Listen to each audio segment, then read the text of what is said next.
आनंदी या मालिकेत प्रेक्षकांनो खूपच असा जबरदस्त ट्विस्ट आलेला आपल्याला पाहायला मिळणार आहे. येणारे काही एपिसोड खूपच मनोरंजक असणार आहे आणि हे पाहण्यासाठी तो येणारा नवीन ट्विस्ट काय आहे ते पाहण्यासाठी तुम्ही हा व्हिडिओ शेवटपर्यंत नक्की पहा.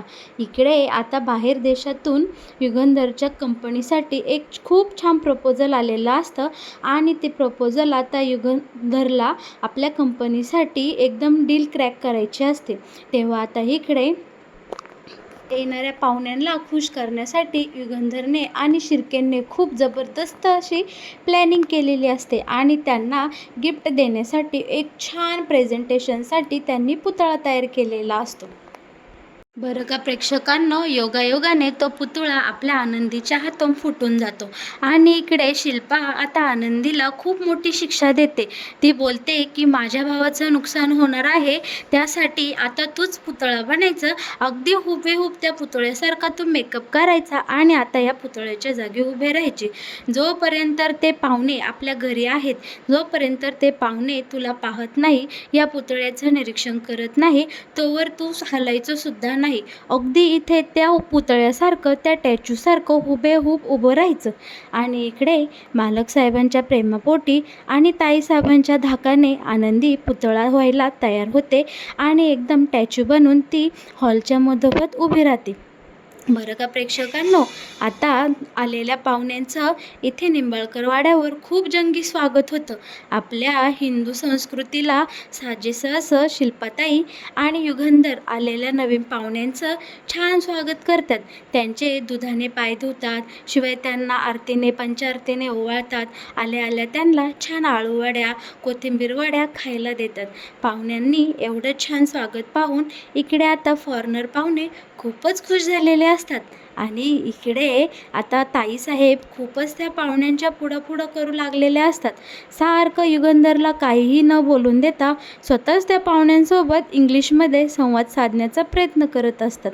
पण इकडे शिल्पाला अजिबात त्या पाहुण्यांसोबत त्यांच्या भाषेत बोलता येत नाही आणि ती सारखं काहीतरी विचित्र बोलून स्वतःचा हासूस करून घेत असते. पण त्यांनी त्यांच्यासोबत ट्रान्सलेशनसाठी एक माणूस आणलेला असतो. तो या दोघांचा संवाद घडवून देत असतो. इकडनं मराठीत जे काही बोललं ते त्यांना इंग्लिशमध्ये सांगत असतो आणि इंग्लिशमध्ये ती पाहुणे जे काही बोलतात ते सगळं इकडे आता आपल्या माणसांना हा मधला माणूस सांगत असतो. अशा प्रकारे निंबाळकर वाड्यामध्ये आता पाहुण्यांचे आगमन झालेले असते आणि एकमेकांसोबत सगळ्यांची ओळखही झालेली असते. पाहुण्यांनी आता थोडासा नाश्तासुद्धा केलेला असतो. आता वेळ झालेली असते ती म्हणजे प्रेझेंटेशन पाहायची. तेव्हा आता इकडे पाहुणे म्हणतात, चला तर मग आपण कामाला लागूया आणि हो, तुम्ही जे काही प्रेझेंटेशन केलं आहे चला ते आता आम्हाला दाखवा. तेव्हा आता इकडे शिल्पाताई पुढे करत पुढे होऊन म्हणते की चला चला, मीच तुम्हाला सगळ्यांना ते प्रेझेंटेशन दाखवते. तोपर्यंत आता पाहुणे इकडे यांनी शिल्पाताईंनी केलेला पाहुणचार छान एन्जॉय करतात आणि तिकडे प्रेझेंटेशन पाहण्यासाठी जायला निघतात. आता युगंधरसुद्धा पुढे होऊन पाहुण्यांना त्या पुतळ्याकडे घेऊन जायला निघालेला असतो. पण तितक्यात युगंधरला आता शिर्केंचा फोन येतो आणि शिर्के युगंधरला सांगू लागतात की मालक साहेब, फॅक्टरीमध्ये इथे खूपच काही प्रॉब्लेम सुरू झाला आहे.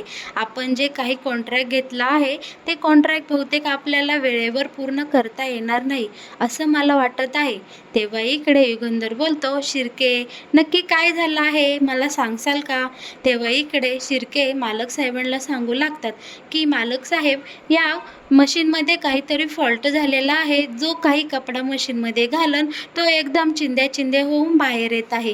काय प्रॉब्लेम झाला मला काही कळेना. तेव्हा आता मालक साहेब म्हणतात, शिर्के मग मेंटेनन्सवाल्या पोराला बोलावून घ्या आणि काय झालं ते बघून घ्या.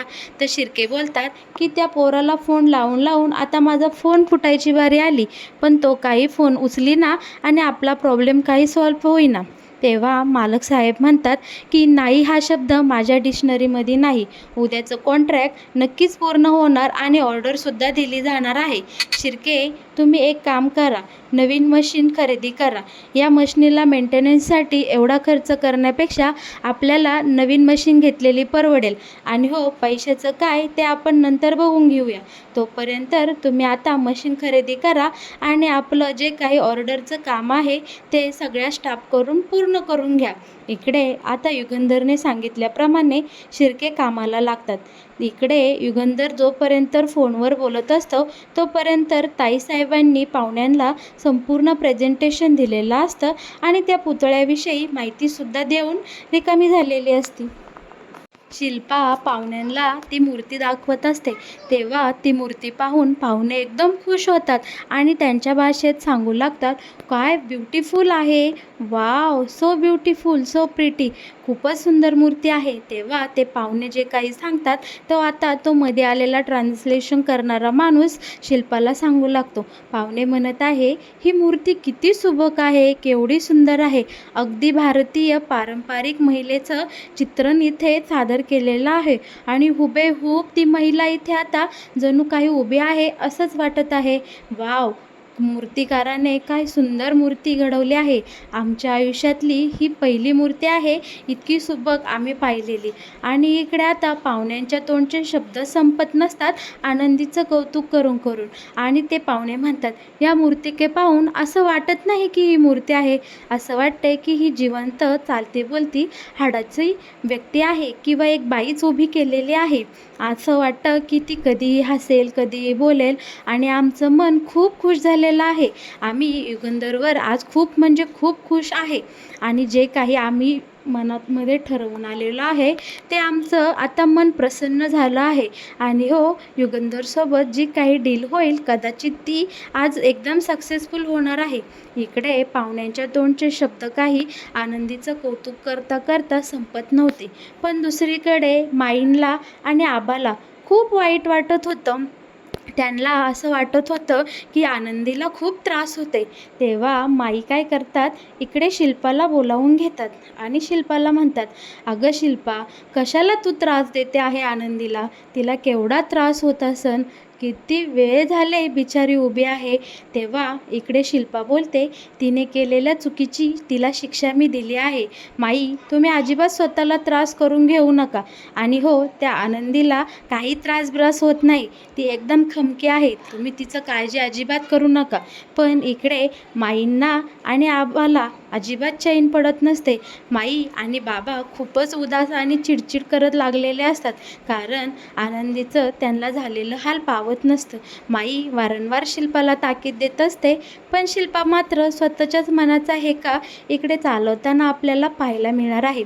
तेव्हा अचानक पाहुणे मूर्तीला हात लावायला जातात तर शिल्पा लगेच त्यांच्या ओरडते, नका नका नका, हात नका लावू, हे तुम्हालाच गिफ्ट द्यायचं आहे ना, मग तुम्ही आधीच हात लावू नका, मूर्ती खराब होईल. असं शिल्पाचं बोलणं ऐकून पाहुणे ठीक आहे म्हणतात आणि आता शिल्पा पाहुण्यांना जेवण्यासाठी तिकडे डायनिंग टेबलवर घेऊन जाते. पाहुणे निघून गेल्यावर शिल्पा मात्र आनंदीभोवती गोल गोल गोल गोल गिरट्या घेऊ लागते आणि आनंदीला काही 4 शब्द सुनावू लागते. शिल्पा बोलते, काय गं आनंदी, त्रास होतोय तुला? तुला कितीही त्रास झाला ना, अजिबात इथलं हलायचं नाही आणि बोलायचं नाही. तुला ही शिक्षा आहे. तू जर इथली हल्ली बोललीस तर माझ्या भावाच्या कंपनीला या पाहुण्यांकडनं नवीन कॉन्ट्रॅक्ट मिळणार नाही. त्यामुळे तुझ्या आता पापाची शिक्षा आणि तू केलेल्या चुकीची शिक्षा तू गुमान इथं उभं राहून भोग. आणि शिल्पा तिथून निघून जाते. शिवाय जाता जाता बोलते, अजून काही वेळ तू जिवंत आहेस, तुझ्या बॉडीमध्ये प्राण आहे, हे सगळं तू विसरूनच जा. आणि ती गेल्या आनंदी मात्र मनाशी म्हणते, ताईसाहेब, मालक साहेबांना कमीपणा वाटेल असं मी कधीच वागणार नाही. त्यांच्यासाठी मी इथे 2 तास काय संपूर्ण दिवसभर उभं राहायला पण तयार आहे. शिवाय माझ्यामुळेच तो पहिला पुतळा फुटला आहे, त्यामुळे माझ्या चुकीची शिक्षा मी नक्कीच भोगीन. आणि हो, आता इकडे हॉलमध्ये नवीन आलेल्या छान पाहुण्यांचं स्वागत तर झालेलंच असतं आणि नाश्ताही झालेलं असतं. आता वेळ झालेली असती ती जेवणाची. इकडे छान भारतीय परंपरेचं सुंदर असं अन्नपक्वान्न आलेल्या पाहुण्यांना इकडे आता शिल्पाताई खाऊ घालत असते. खूप आग्रह करू करू शिल्पाताई पाहुण्यांना अन्न वाढत असते आणि खायला घालत असते. पण ते पाहुणे बोलत असतात की घरातल्या सगळ्यांसोबत आमची ओळख झाली आहे, पण युगंधर सर, या घरातल्या मेन माणसासोबत तुम्ही आमची ओळख करून दिली नाही. तेव्हा आता इकडे युगंधर बोलतात, मेन माणूस? तेव्हा त्यांच्यासोबत आलेला माणूस सांगतो की अहो, यांना नुकताच कळलेलं आहे की तुमचं लग्न झालेलं आहे नवीन नवीन, आणि त्या तुमच्या बायकोविषयी बोलत आहे. कुठं आहे तुमची बायको? तेव्हा आता इकडे युगंधर धनश्रीला बोलतो, जा बरं धनश्री, आनंदीला घेऊन ये. तेव्हा इकडे आता युगंधर बोलतो, हो, ती जरा कामात आहे म्हणून आली नाही. इकडे पाहुण्यांचं छान जेवण होतं, पण आनंदी मात्र इकडे हॉलमध्ये येत नाही. तेव्हा आता युगंधरलाही प्रश्न पडू लागतो, इतके महत्त्वाचे क्लायंट घरी आलेले आहे, आपल्या घरी एवढे पाहुणे आलेले आहे, आणि निंबळकर वाड्याची एकुलती एक सून कुठं गायब झाली आहे? थोरली सूनबाई कुठं आहे? धनश्री ताई आणि माई बाबा सगळे तर इथंच आहे, मग ही आनंदी का बरं मला दिसत नाही? इकडे आता सगळे पाहुणे जायला निघतात आणि पाहुण्यांना इकडे आता निरोप देऊन युगंधरसुद्धा आनंदीचा शोध घेऊ लागलेला असतो.